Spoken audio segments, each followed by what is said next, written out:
आगे।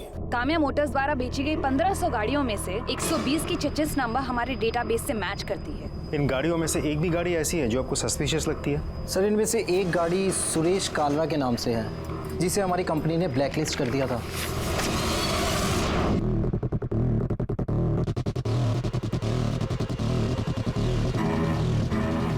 Suresh Kalra.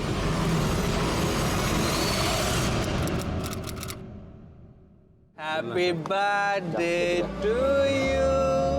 Happy birthday dear doctor.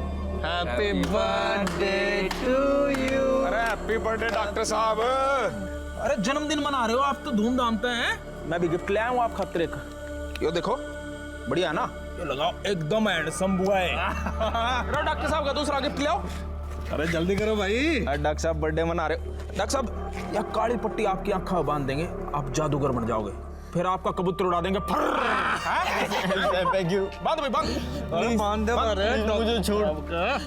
Please don't do this. Doctor साहब happy birthday. Look happy birthday to you. Happy birthday to you. Happy birthday to doctor साहब। Happy birthday to you. Sir ये सुरेश कालरा और उसका छोटा भाई अमित कालरा करीब 1.5 साल पहले हेलो कैब्स की गाड़ियां चलाते थे, लेकिन कंपनी ने उन्हें निकाल दिया था। निकालने की वजह?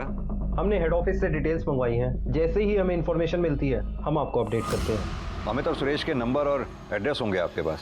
जी सर।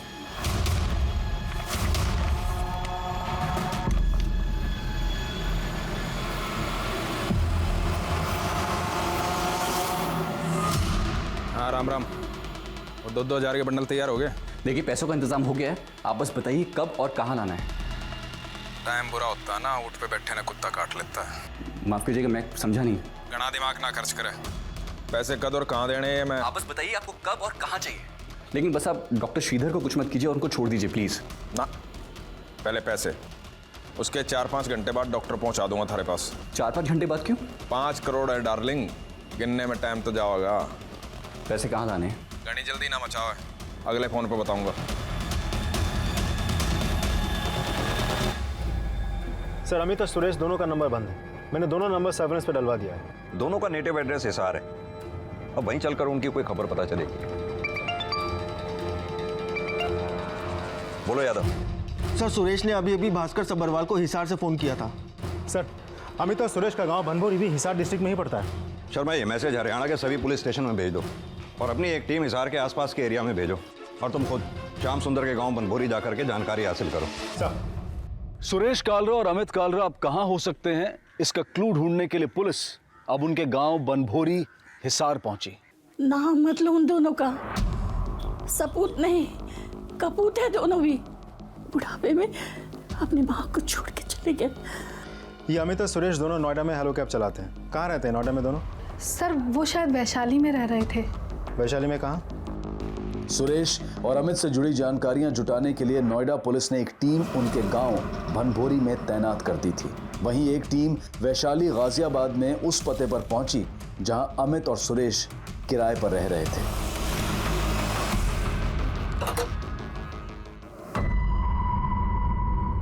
जरा सुनिए। जी ये घर सुरेश और अमित का है? जी हाँ, पर यहाँ तो काफी दिनों से ताला लगा है। तो फिर ये दोनों अब कहाँ मिलेंगे? जी मालूम नहीं। कहीं भी किसी तरह की कोई डील नहीं होनी चाहिए, मुझे अपडेट करते रहना। सर ये डॉक्टर श्रीधर के अंकल हैं सर। सर श्रीधर मिल जाएगा ना सर? मैं उनको घर वालों को प्रॉमिस देकर आया हूँ कि मैंने उनको साथ लेकर ही आऊँगा। आप चिंता मत कीजिए, हम डॉक्टर श्रीधर को वापस लाने की पूरी कोशिश कर रहे हैं।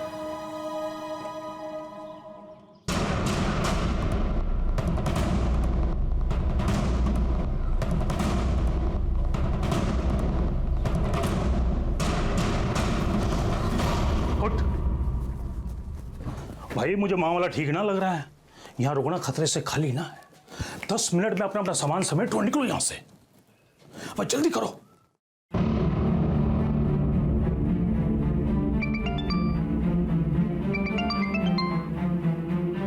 बोलो शर्मा। सर हेड ऑफिस के इंफॉर्मेशन के मुताबिक उन्होंने काफी हेराफेरी और उल्टे सीधे काम किए थे।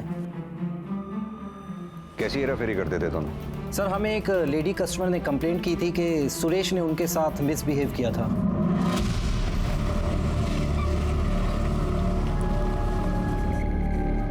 उतरो मैडम, गाड़ी आगे नहीं जाएगी। अरे मुझे और आगे उतरना है। सॉरी मैडम, मैं नहीं जा सकता आगे। आप मुझे इस तरह से बीच रास्ते में कैसे उतार सकते हैं? अरे मैडम, आगे जाम नहीं दिखता के? दिस इज नो वे। बकवास बंद करो और आगे चलो। अंग्रेजी ना काटे, ठीक है? उतरा के तारूं? आपका दिमाग खराब हो गया है। मैं कंप्लेंट करूंगी ना तब समझ में आ जाएगा। हाँ, चल कर दिया कंप्लेंट, उतर। सर, उस पैसेंजर की कंप्लेंट के बाद हमने सुरेश से शो कॉज मांगा, बट उसने कोई रिप्लाई नहीं किया। उसके बाद जब उसके खिलाफ इंटरनल इंक्वायरी हुई तो पता चला उसके और उसके भाई ने काफ़ी धांधलियाँ की थी। कैसी धांधलियाँ? सर, कंपनी पीक आवर्स में इंसेंटिव देती थी, सुबह 7:30 से लेके 12:30 बजे तक और शाम में 5 बजे से लेके 11 बजे तक। और अगर ड्राइवर एयरपोर्ट से सवारी को पिकअप करता है तो उसे 1000 रुपये बोनस एक्स्ट्रा मिलता है। इसके अलावा अगर ड्राइवर एक दिन में 12 राउंड्स लगाता है तो उसे 3000 बोनस एक्स्ट्रा मिलता है। लेकिन इन दोनों भाइयों ने कंपनी की इस पॉलिसीज़ का गलत इस्तेमाल किया। अलग अलग सिम कार्ड से अलग अलग आईडीज़ बनाई और इन आईडीज़ से अपनी ही बुकिंग करने लगे और बिना किसी पैसेंजर को बिठाए रैंडम राइड शो करने लगे। और सर, इन सब चीज़ों से हमें पता चला उन्होंने पैसों की बहुत सारी धांधलेबाजी की थी, इसीलिए हमने उन्हें कंपनी से निकाल दिया और ब्लैकलिस्ट कर दिया। कहीं ऐसा तो नहीं अमित और सुरेश ने ये किडनैपिंग हेलो कैब से बदला लेने के लिए की हो? सुरेश कालरा और अमित कालरा, ये उन 6 किडनैपर्स में से 2 नाम थे जिन्होंने हेलो कैब से अपना बदला लेने के लिए 12 अगस्त की रात को उनके किसी एक कस्टमर को किडनैप करने की प्लानिंग की थी और फिर उस प्लानिंग को अंजाम तक भी पहुंचा दिया। हेलो सर जी, हेलो कैब बुक की थी आपने? कर दूंगी। सारा लुकाई समझ रखा है। प्लीज मेरा मदद करिए, he is hitting me, please मदद करिए। और इस कस्टमर डॉक्टर श्रीधर की जान बख्शने के लिए उन्होंने हेलो कैब से 5 करोड़ की फिरौती की मांग की। इन अपराधियों की पहचान सामने आने के बाद पुलिस अब इन किडनैपर्स तक पहुंचने का और डॉक्टर श्रीधर को सही सलामत बचाने का रोड मैप तैयार करने में जुट गई। सर, ये सुरेश और अमित जिस घर में रहा करते थे वहाँ से अमित के दूसरे नंबर के बारे में पता चला। मैंने वो नंबर चेक किया। वो नंबर उन जगहों पे एक्टिव था जहाँ से श्रीधर के फ़ोन से कॉल आए थे। हम डॉक्टर श्रीधर बावड़े नाम में क्या रखा है? इट्स अ मिस्टेक, तुम लोगों ने गलती की।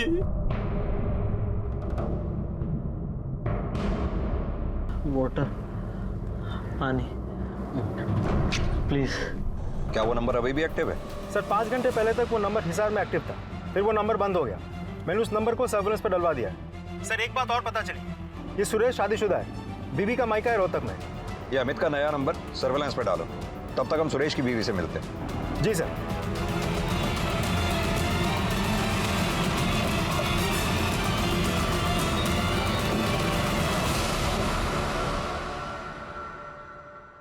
साबिन, हेलो कैब्स वालों ने ना महारी और सुरेश की हंसती खेलती जिंदगी में आग लगा दी। ऐसे ही अमित और सुरेश को काम से निकाल दिया। हमारे तो खाने के भी लाले पड़ गए साहब जी। ऐसे नहीं निकाल दिया, सुरेश और पति ने हेलो कैब्स में गबन किया है। ये गबन मबन मुझे कुछ नहीं पता साहब जी, और गबन तो हेलो कैब्स वाले करते हैं। ड्राइवरों का खून चूसते हैं और खुद घर बैठ के खाते हैं। तुम्हारे पति और देवर ने एक मासूम डॉक्टर का अपहरण किया है और जिस तरह से तुम उन दोनों की बहादुरी का बखान कर रही हो, हमें तो लग रहा है कि तुम भी उन्हीं के साथ मिली हुई हो। मैं कोई मिली विली नहीं हूँ साहब, और गलत तो ये हेलो कैब्स वाले भी हैं। किडनैपिंग के बारे में मुझे कुछ नहीं पता साहब। और ये सुरेश और अमित कहाँ होंगे ये भी नहीं पता? पता नहीं साहब। सर, इसका तेवर देख के तो लगता है इसे सब पता है। इसका फोन भी सर्विलेंस पे डालो, हो सकता है ये उनके टच में हो। सर, बोलो त्रिवेदी। सर, अमित का दूसरा नंबर अभी अभी भिवानी में ऑन हुआ था। अमित कालरा का दूसरा नंबर ट्रेस करते हुए नोएडा पुलिस अब भिवानी आ पहुंची थी, लेकिन भिवानी में किडनैपर्स कहां थे इसका कोई भी क्लू अभी तक नहीं मिल पाया था। अरे एक बार बॉर्डर क्रॉस करके राजस्थान पहुंच गए ना, सब ठीक हो जाएगा। शर्मा, अमित का फोन इसी एरिया में एक्टिव था ना? जी सर। तो लोकल पुलिस को यहाँ। शर्मा, एक मिनट, ये गाड़ी वही है ना 154 जे? ये सर, वही ड्राइवर वही है।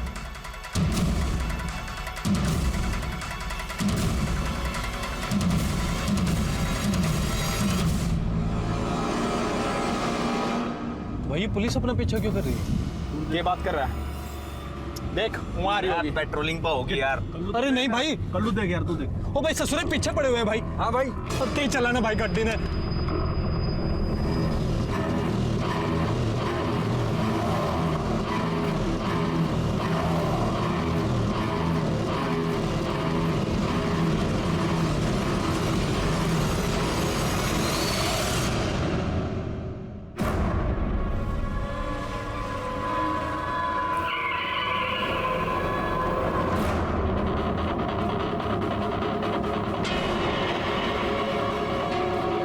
श्याम सुंदर, चारों तरफ से गिर गए हो, बाहर आ जाओ हाथ ऊपर करके।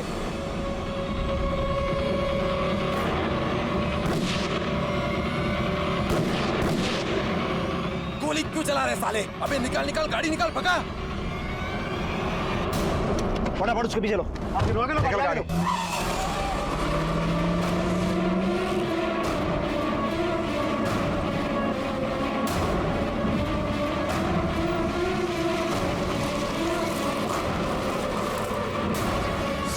अरे क्या हो गया? गाड़ी स्टार्ट नहीं हो रही। अरे क्या हो गया? अरे डॉक्टर ने कहा, डॉक्टर ने कहा जल्दी। अरे डॉक्टर ने भाग गया। अरे डॉक्टर ने निकाल गाड़ी बाहर। अरे पकड़। पीछे ले, पीछे ले, पीछे ले, जल्दी अंदर ले।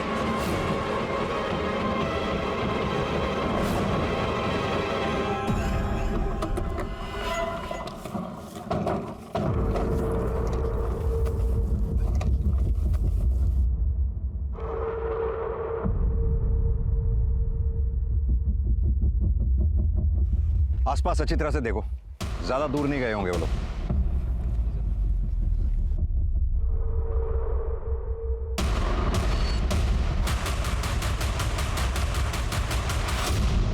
कई कोशिशों के बावजूद किडनैपर्स पुलिस को चकमा देकर भागने में कामयाब हो गए, लेकिन मौका वारदात पर वो हेलो कैब बरामद कर ली गई जिसमें डॉक्टर श्रीधर की किडनैपिंग की गई थी। पुलिस किडनैपर की तलाश में लगातार अपना प्रयास कर रही थी, लेकिन उन्हें यह भी डर था कि कहीं किडनैपर डॉक्टर श्रीधर को मार न दे। सुरेश और अमित के कॉल रिकॉर्ड्स खंगाले जा रहे थे, लेकिन फिलहाल किडनैपर कहां छुपा है इसकी कोई भी लीड पुलिस को अब तक नहीं मिल पाई थी। सुरेश भाई, ये पुलिस कहां से आ गई? अरे भास्कर ने खबर की होगी, मैंने तो पहले ही पता था पैसे न देगा। पैसे की चिंता ना करो, पैसा तो उसकी कब्र से भी निकाल लूंगा मैं। अरे ये मत कर, पुलिस सूंघती हुई यहाँ आ जाएगी। इसको तो ये पैसे भी ना मिले और पुलिस भी पीछे पड़ गई मारे। साले किसने कही थी फायर करने की? यहाँ चौधरी पकड़ रहा था, चुपचाप डॉक्टर ने लेके निकल लेते। साले शुक्र मना किसी पुलिस वाले गोली ना लग गई, न तेरी ऐसी तैसी कर देंगे। अब भाई आपस में झगड़ा मत करो, अब भी हम यहाँ किसी दूसरे रास्ते से निकल सकते हैं, गाड़ी का भी इंतजाम हो जाएगा, पर हम सबको अपनी अपनी वेशभूषा बदलनी पड़ेगी और इस डॉक्टर की भी। सर, अमित और सुरेश के कॉल रिकॉर्ड से 4 नंबर ऐसे मिले हैं जो किडनैपिंग वाली रात से बंद है। ये नंबर है किसके? एक नंबर बुद्धन के नाम झज्जर में रजिस्टर्ड है, जहां से डॉक्टर श्रीधर के नंबर से तीसरा रैंसम कॉल गया था। अपना कस्टमर सही सलामत चाहिए ना, तो 5 करोड़ का इंतजाम कर ले। सर, हमने वहां हरियाणा पुलिस की एक टीम भेज दी है।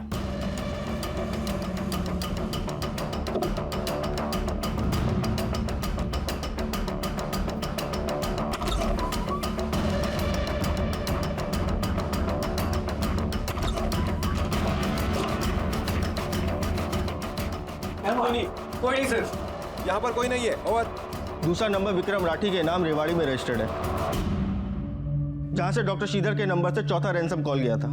हाँ राम राम, वो 2-2 हज़ार के बंडल तैयार हो गए।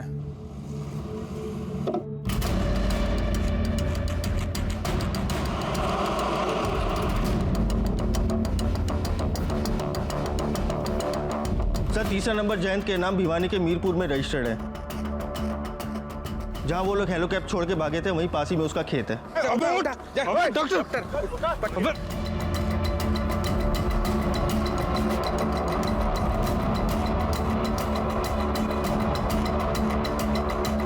सर, चौथा नंबर अमित और सुरेश के गांव हिसार का है, और जिसके नाम ये नंबर है उसका नाम केदार है।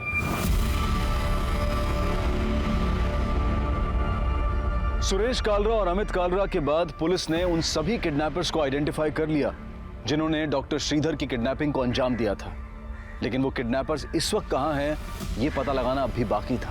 बोल बम बम बम, बोल बम बम बम, बोल बम बम बम, बोल बम बम बम, बोल बम बम बम, बोल बम बम बम बोल बम बम बम बोल बम बम बम बोल बम बम बम बोल बम बम बम बोल बम बम बम बोल बम बम बम बोल बम। ओ भाई साहब कहाँ जा रहे हो? कुलदीप तो है नहीं घर पे, किससे मिलना है तुमको? अरे भाई कुलदीप भाई ने चाबी दी है भाई, हम लोग तो कवड़िया लोग हैं, थोड़ा आराम करेंगे फिर आगे बढ़ जाएंगे। जय भोलेनाथ जय भोलेनाथ।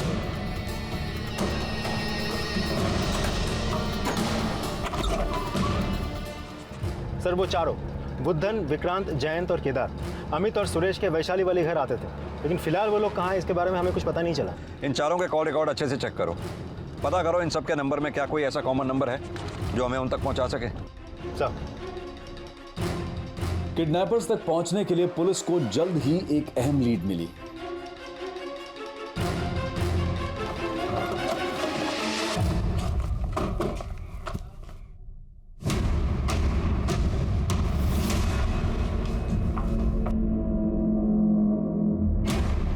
मनीष जी सर। चल तुझे लेना है। अरे सर लेकिन मैंने किया क्या? सर अमित और सुरेश ही नहीं, उनके चारों दोस्त बुद्धन, विक्रांत, जयंत, केदार सबको जानता है। बता। सर मैं मानता हूँ कि मैं उन्हें जानता हूँ, लेकिन मुझे नहीं पता वो कहाँ है। देख ज्यादा टाइम मत ले, सीधी तरह से बोल दे। 12 अगस्त की रात 10 बजे तक सुरेश, अमित, विक्रांत इन तीनों का फोन तेरे घर पे एक्टिव था। तेरे से मिलने आए थे ना वो? हाँ सर, अमित उस रात मेरी कार लेने आया था, बोला 2-4 घंटे में लौटा दूंगा। फिर रात को 1 बजे जयंत और केदार कार देकर वापस चले गए, लेकिन साहब मुझे नहीं पता था उन लोगों ने किडनैपिंग की है। कैसे मान ले तुझे नहीं पता? साहब मेरा विश्वास करो साहब, मैं सच बोल रहा हूँ। तो ये तो पता होगा वो लोग कहाँ छुपे हो सकते हैं। बोल।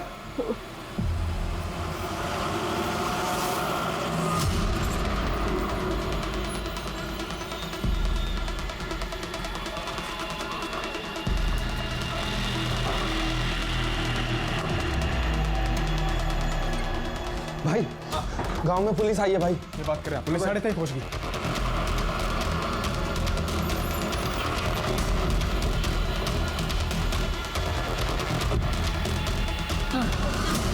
पुलिस आ गई। अरे मेरी बंदूक, मेरी बंदूक।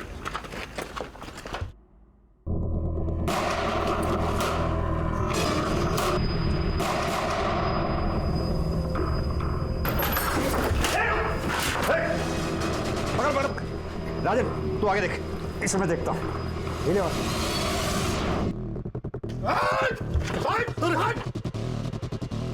बता कहाँ है वो लोग? सर बाहर 2 लोग पकड़े गए, लेकिन अमित, सुरेश, एक और आदमी डॉक्टर नहीं है। सर अंदर भी कोई नहीं है। बता कहाँ है अमित?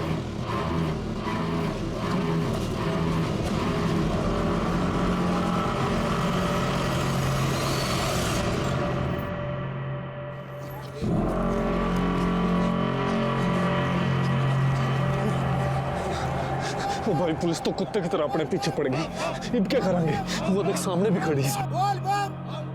शर्मा आगे बोल बम की टोली जा रही है, उन लोगों ने भी कावड़िया के कपड़े पहने हैं ना? Yes sir.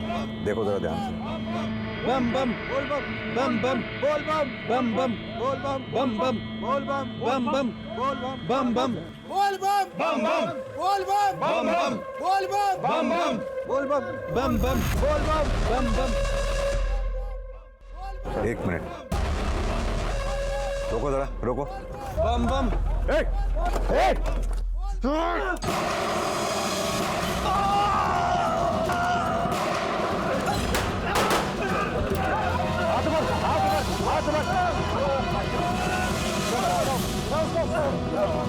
डॉक्टर बड़ा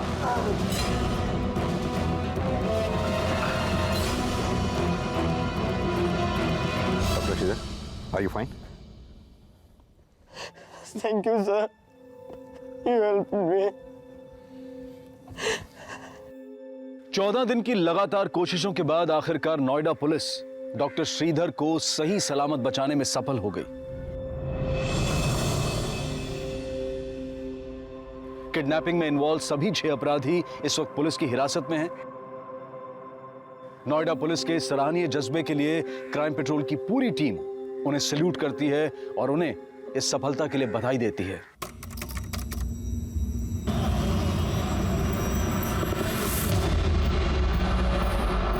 तमाम सबूतों और गवाहों को मद्देनजर रखते हुए यह अदालत अभियुक्त श्रीकांत चौबे उम्र 16 साल पुत्र नीलेश चौबे, अभियुक्त मुक्ति देशमुख उम्र 16 साल पुत्र शशिकांत देशमुख को आईपीसी की धारा 393 और 307 के तहत दोषी पाती है और उम्र कैद की सजा सुनाती है। इसके साथ अभियुक्त प्रबल बोर्डे उम्र 16 साल पुत्र वामन बोर्डे, अभियुक्त रघु आप्टे उम्र 16 साल पुत्र विश्वास आप्टे को हत्या की साजिश, चोरी और सबूतों का नष्ट करने का दोषी पाती है और आईपीसी की धारा 302, 120 बी और 393 के तहत सजाए मौत का हुक्म देती है, हैंग टिल डेथ।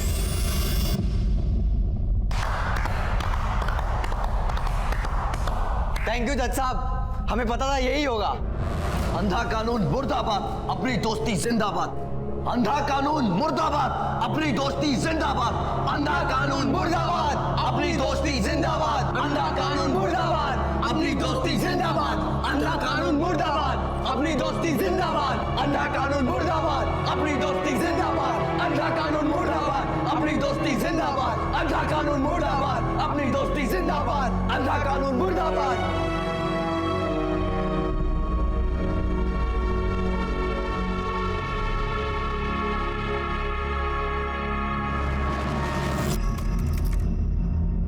नमस्कार, आदाब।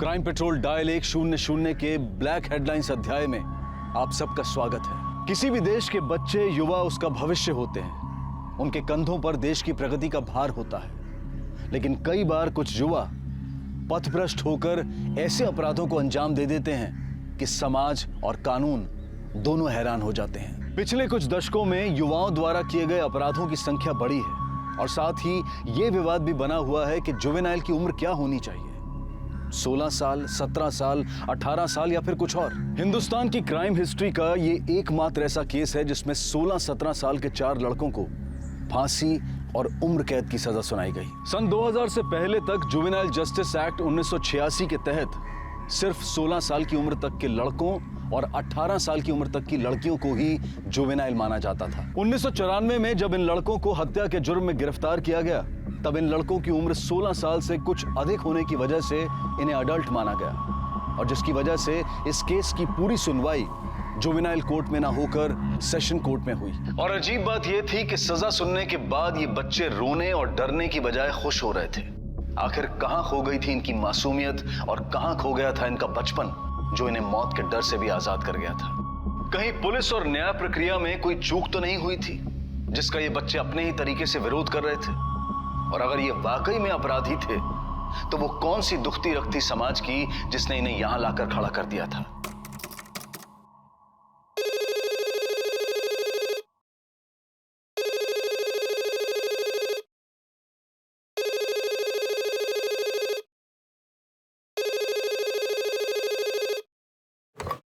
Hello, Borivali police station.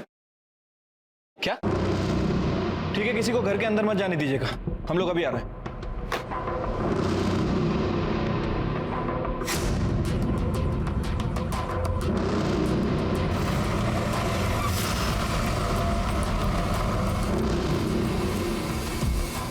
Sir, मैंने कॉल किया था आपको।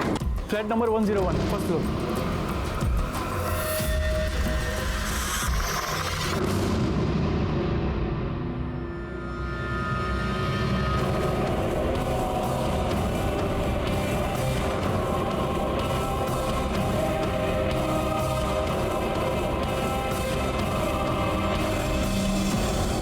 सर, जिंदा है।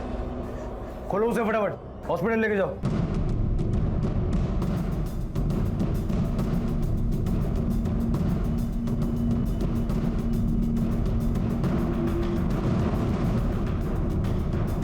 खून पूरी तरह से सूख चुका है। मतलब इस वारदात को कम से कम 7-8 घंटे पहले अंजाम दिया गया होगा। सर, इन दोनों के पेट पे काफी डीप कट का निशान है। बॉडी पे स्ट्रगल के निशान भी है। सर, जिसने भी ये काम किया काफी बेरहमी से मारा है।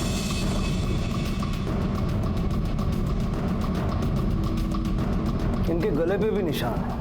मतलब पहले इनको स्ट्रैंगुलेट करके मारने की कोशिश हुई होगी, ये बात नहीं बनी तो हथियार से स्टैब करके मार दिया। ये देखो, इस औरत के गले पे स्ट्रैंगुलेट करने के निशान है और बॉडी पे कहीं कोई घाव नहीं है। हाँ सर, हाथ, गला और कान है, इसके अलावा कहीं भी कोई निशान नहीं है। सर हो सकता है कि गले और कान की ज्वेलरी को खींच कर निकाला गया। सर ये सब देखकर तो लगता है कि मर्डर लूटपाट के इरादे से किया गया। कदम इरादा चाहे जो भी हो, इतना तो तय है कि इस तरह से 4 लोगों को काबू करके बांधना किसी एक के बस का नहीं। कम से कम 3-4 लोग या उससे ज्यादा लोग इस वारदात में शामिल हैं। वो कौन थे और कितने थे, ये तो हमें ये लड़का ही बता सकता है जिसे मरा हुआ मानकर वो लोग जिंदा छोड़ गए। सुनो ने सर, बॉडीज को पोस्टमार्टम के लिए भेजो। Okay sir.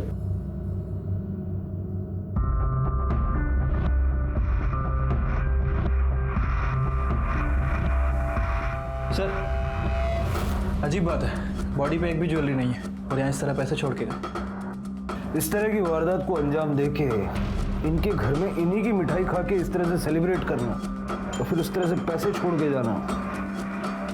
कदम मुझे लगता है ये जो कोई भी हैं इनसे काफी नफरत करते थे। घर में कोई फोर्स्ड एंट्री का निशान भी नहीं है। मुझे लगता है ये मामला लूटपाट का नहीं बल्कि बदले की भावना से किया गया। सर ऐसा भी तो हो सकता है कि ये सब हमें गुमराह करने के लिए किया गया। सारी चीजों के फोटोग्राफ्स ले लो। Okay sir.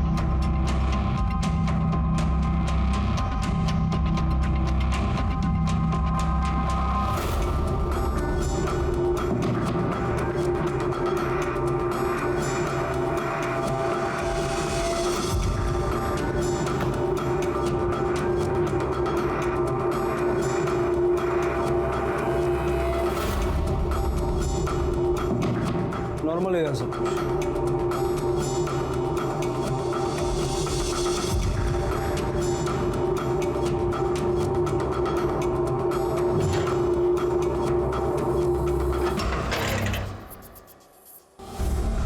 किलर्स इस घर को और इस घर के रहने वालों को अच्छी तरह से जानते थे। उन्हें पता था कि पैसा और ज्वेलरी इसी कमरे में मिलेगा और शायद इसीलिए उन्होंने दूसरे किसी कमरे को छेड़ा तक नहीं। अच्छी तरह से देखो मर्डर वेपन मिलता है क्या। Okay sir.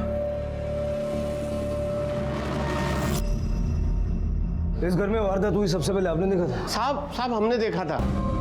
साहब हम रोज की तरह दूध देने ऊपर गए तो हमने मैम साहब को आवाजें दी। मैम साहब ने कोई जवाब नहीं दिया तो हमने सोचा घंटी बजा देते हैं। तो हम दरवाजे पर गए तो दरवाजा खुला हुआ था हुजूर। हमने अंदर धकेल का दरवाजा देखा तो अरे मैम साहब दूध, अरे मैम साहब दूध नहीं लेना है काज।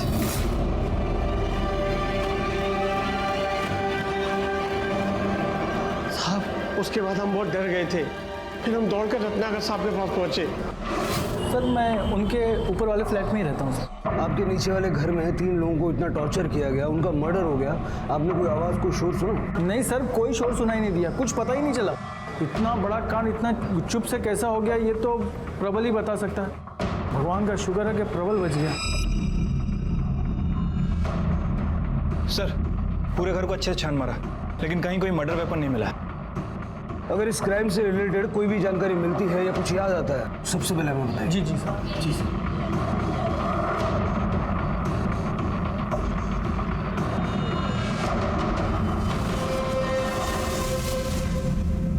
देख बेटा, तेरी हालत हम समझ सकते हैं लेकिन अपने घर वालों को न्याय दिलाना चाहता है कि नहीं? चल फिर बता, ये कब हुआ और कैसे हुआ? सर कल रात को मैं अपना रूम बंद करके पढ़ाई कर रहा था। कितने बजे? 8 बजे के आसपास। सर ये साल 10th का बोर्ड है मेरा, तो एग्जाम्स की तैयारी कर रहा था मैं। तभी पहले डोरबेल बजी, फिर आई की चिल्लाने की आवाज़ आई। मैंने हॉल में आकर देखा उन लोगों ने आई की गर्दन पर हथियार रखे हुए थे। उनके पास कई हथियार थे जैसे तलवार, चाकू सब, और दूसरे आदमी ने आई का मुंह बंद कर रखा था। कितने लोग थे? 3 आदमी थे। फिर क्या हुआ? मुझे देखते ही एक आदमी मेरे पास आया और उसने मेरा मुंह दबा दिया। मैंने उसके हाथ पे जोर से काटा और उसने मुझे बहुत तेज मारा और मैं गिर गया सर। और उसने मुझे शर्ट से उठाया और तलवार दिखाते हुए बोला, आवाज की तो काट दूंगा। उसके बाद आई से पूछा कि कैश और ज्वेलरी का है आई ने बेडरूम में बताया और उन्होंने आई से चाबियाँ मांगी। आई ने चाबियाँ दी और उन लोगों ने आई को और मेरे को बांध दिया और बेडरूम में चोरी करने के लिए चले गए। और फिर डोरबेल बजी। डोरबेल बजने की आवाज़ कितने बजे हुई? कोई 1.5 घंटे बाद, मतलब 9:30 बजे के आसपास। उसके बाद क्या? सुदीप बाबू आए और उन्होंने उन्हें भी मारा और हमारे साथ बांध दिया। फिर उनमें से एक आदमी बोला कि भूख लगी है। फिर वो लोग किचन की तरफ चले गए। फिर डोरबेल बजी तो वो लोग हॉल में आए और पापा अंदर आए तो एक आदमी ने उनके पीछे तलवार रखी। फिर उन्हें भी हमारे साथ बांध दिया। फिर सबको मार डाला। तो तुम कैसे बच गए? वो लोग मुझे भी मारने ही जा रहे थे, तभी नीचे से 3-4 गाड़ियों की आवाज आई और वो लोग फिर भागने लगे और एक आदमी ने भागते भागते मेरे सर पे बहुत तेज से डंडा मारा और मैं बेहोश हो गया। तुमने उन 3 लोगों की शक्लें देखी थी ना? पहचानते हो कौन थे वो लोग? पहले कभी देखा था उनको? नहीं सर, पहले कभी नहीं देखा। शक्लें तो याद होंगी ना? काबले सर, स्केच आर्टिस्ट को बुलवा के इससे डिस्क्रिप्शन लेके स्केच बनाओ। सर, स्केच तो मैं भी बना सकता हूँ। अजीब बात है, कातिलों ने घर के 3 लोगों को मार दिया और इसे जिंदा छोड़ दिया, वो भी तब जब वो जानते थे कि इसने तीनों की शक्लें देखी। और इतने शातिर लोग बस इस बात से डर के भाग गए कि उन्हें रोड पर कुछ गाड़ियों की आवाज सुनाई दी। सर, अगर वो वाकई गाड़ियों की आवाज़ सुनकर भागे होंगे तो सर गाड़ियों की आवाज़ तो उससे पहले ज़्यादा आ रही होगी। अगर उनका मकसद सिर्फ लूटपाट करना था तो प्रबल और उसकी माँ को मारकर वो लोग 9 साढ़े 9 तक भाग सकते थे, कि वो जानते थे कि घर में कहाँ क्या रखा है। अगर लूटपाट के साथ साथ मर्डर भी उनका मकसद था तब भी उनके पास काफी टाइम था। प्रबल के बाप के 12 बजे आने के बाद उसे मारकर 12:30 तक वो लोग भाग सकते थे। फिर ऐसी सूरत में 2:30 बजे तक वहीं रुके रहने का क्या मतलब हो सकता है? सर, मुझे लगता है कि प्रबल हमसे कुछ ना कुछ जरूर छुपा रहा है। कदम, जरा आस पड़ोस में पता करो ये प्रबल लड़का कैसा है और इस रस्सी के बारे में भी पता करो, कहां से और किसने खरीदी। रस्सी नई सी लग रही है, हो सकता है कि इन्हीं दिनों में खरीदी गई हो। Okay sir.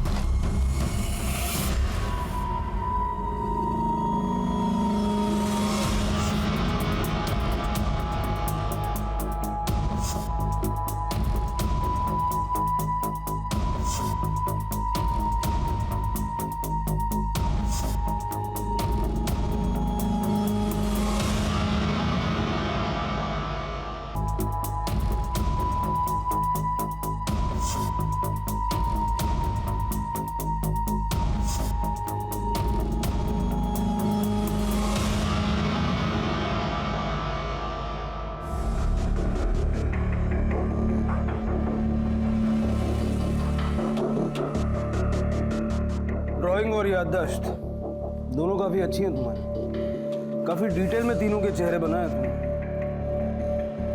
ठीक है, फिलहाल घर जा सकते हो। जी सर। कदम सर, जरा पता लगाओ ये 3 लोग हैं कौन और इस प्रबल पे भी नजर रखो। Okay sir.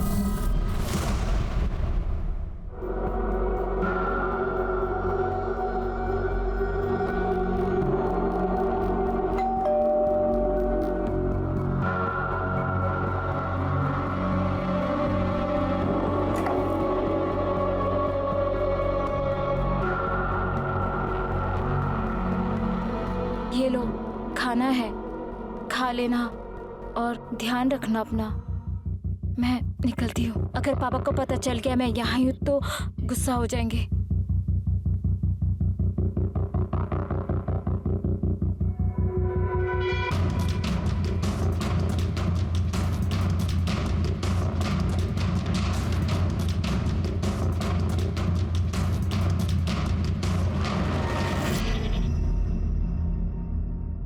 इन दोनों को तो नहीं जानता, पर इसकी शक्ल से मिलता जुलता एक भिखारी उधर उस रोड पे भीख मांगता रहता है। हाथ से अपंग है, दिन रात उधर ही पड़ा रहता है।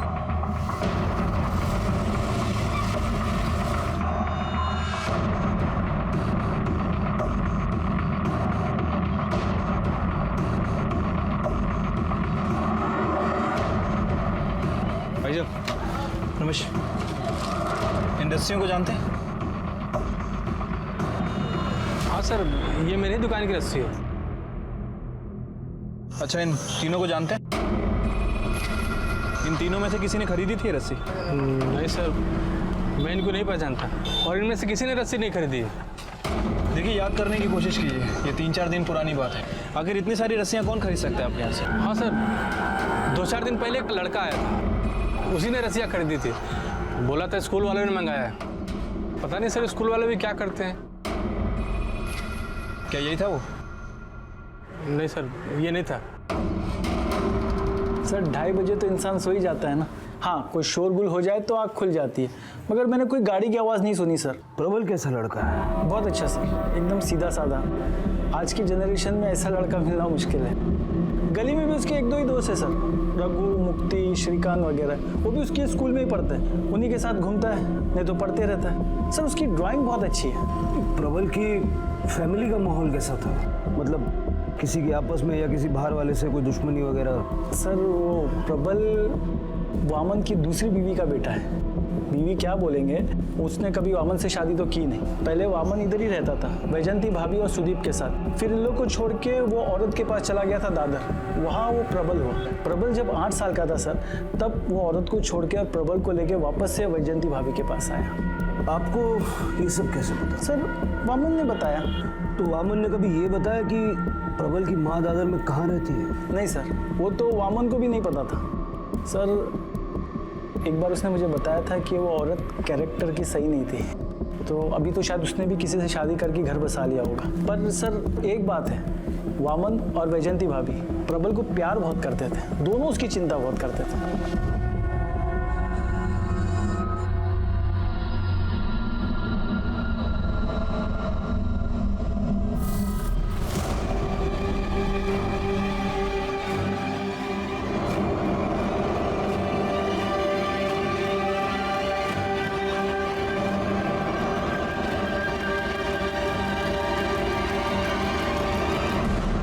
सर प्रबल के एरिया में वारदात के ठीक 1 दिन पहले किसी लड़के ने उस रस्सी को खरीदा। सर मुझे लग रहा है कि ये प्रबल हमें गुमराह करने की कोशिश कर रहा है। और सर उसने जो ये स्केच बनवाए सब के सब झूठे हैं, क्योंकि सर इनमें से ये एक स्केच उसके एरिया के आसपास एक भिखारी से मैच करता है।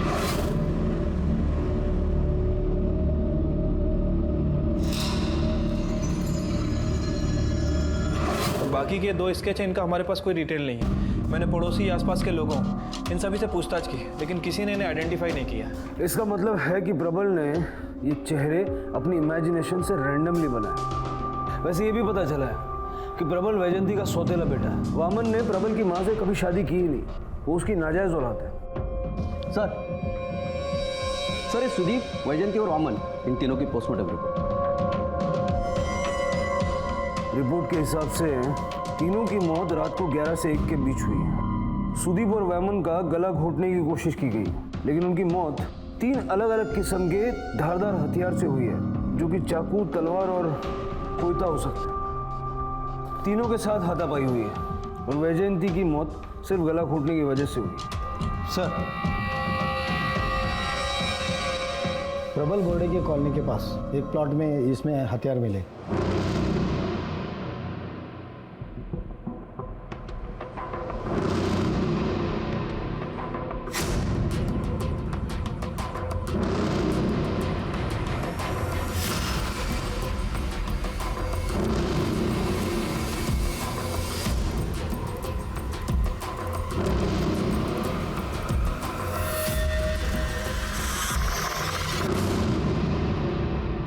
काफ़ी दिमाग लगाया है, हथियारों को सरसों के तेल से साफ किया है ताकि उस पर खून का कोई निशान न रहे।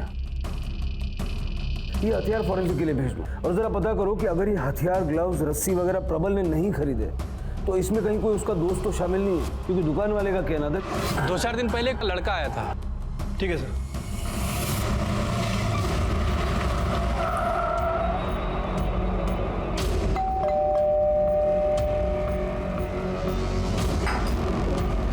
क्या हुआ साहब? वही तो पता लगा रहे हैं। प्रबल तुम्हारा दोस्त है ना? हाँ सर। 22 सितंबर को रात को 8 बजे से लेकर देर रात 3 बजे तक कहाँ थे तुम?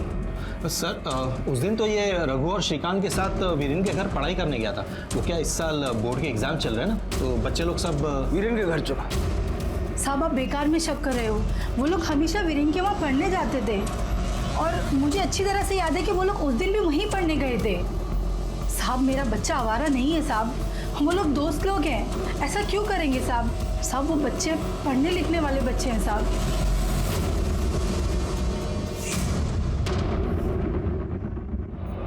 भाई साहब। जी सर। इनमें से किसने खरीदी थी आपके यहाँ से रस्सी? किसने खरीदी थी सर?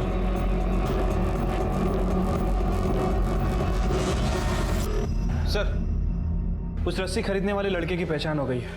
सर प्रबल के दोस्त रघु आप्टे ने वो रस्सी खरीदी थी। गुड। कदम जल्द से जल्द पता लगाओ वो हथियार कहाँ से खरीदे गए थे। क्या इनमें से किसी ने आपके यहाँ से हथियार खरीदे थे? जिन दोनों ने एक तलवार और एक गुप्ती खरीदी थी, पर हम इसे हथियार के तौर पर नहीं बेचते हैं। आप चाहें तो देख सकते हैं। नवीन एक तलवार देना।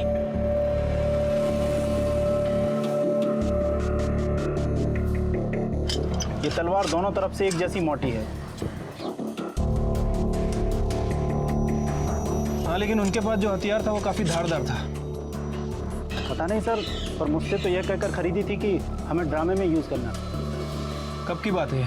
कौन सी तारीख को खरीदा था? Sir 1 minute.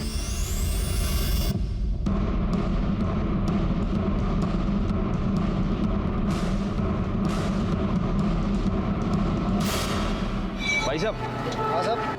इन्हें पहचानते हैं? इनमें से किसी दो ने आपके यहाँ पे तलवार और गुप्ती में धार लगवाई थी। साहब वो 2 नहीं 3 थे। इसको धार करके दो। इस पे धार क्यों लगानी है? तेरे को काटने के लिए। अरे मजाक कर रहे हैं दादा, ड्रामे में तलवार लगेगी ना, और पेड़ काटने का सीन है, इससे पेड़ कटेगा नहीं तो इसीलिए धार चाहिए।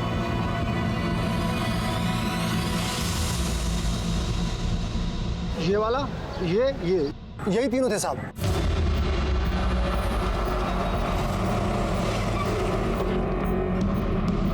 निकालो बाहर इसे। चलो।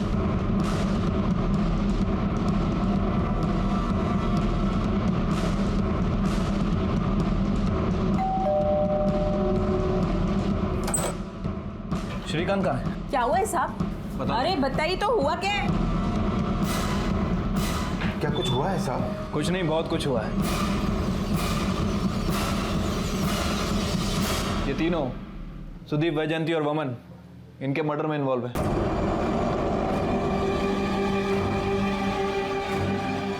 हम इन तीनों को पुलिस स्टेशन ले जाने आए। फट्टू, मुझे पता है तू गद्दार निकलेगा। सर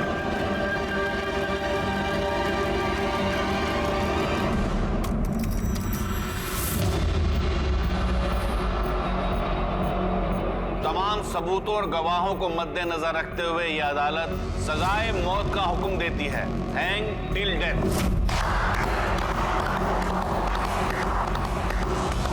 थैंक यू जज साहब, हमें पता था यही होगा। अंधा कानून मुर्दाबाद, अपनी दोस्ती जिंदाबाद। अंधा कानून मुर्दाबाद, अपनी दोस्ती जिंदाबाद।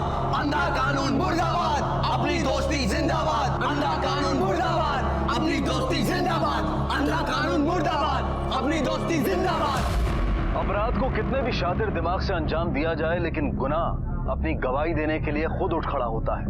फिर ये तो 16 साल के नाबालिग बच्चे थे, लेकिन इन्होंने एक ऐसे जघन्य अपराध को अंजाम दिया था कि जिसे सुनकर ही रूह कांप जाए। लेकिन अपने किए पर इन्हें कोई अफसोस नहीं था। कैसे और क्यों इनकी मासूमियत इतनी विभत्स हो गई थी? ये केस पुलिस के लिए बहुत चुनौतीपूर्ण होने वाला था, क्योंकि ये कोई सामान्य हत्या या लूटपाट का केस नहीं था। आगे अभी बहुत कुछ होना बाकी था, और ये हम जानेंगे कल रात 11 बजे इस केस के दूसरे और आखिरी भाग में। अब मैं अनूप सोनी आपसे विदा लेता हूं। कल रात 11 बजे आपसे फिर मुलाकात होगी। तब तक अपना और अपने परिवार का ख्याल रखें और देखते रहें क्राइम पेट्रोल डायल 100। सबक एक को सीख हम सबको। जय हिंद।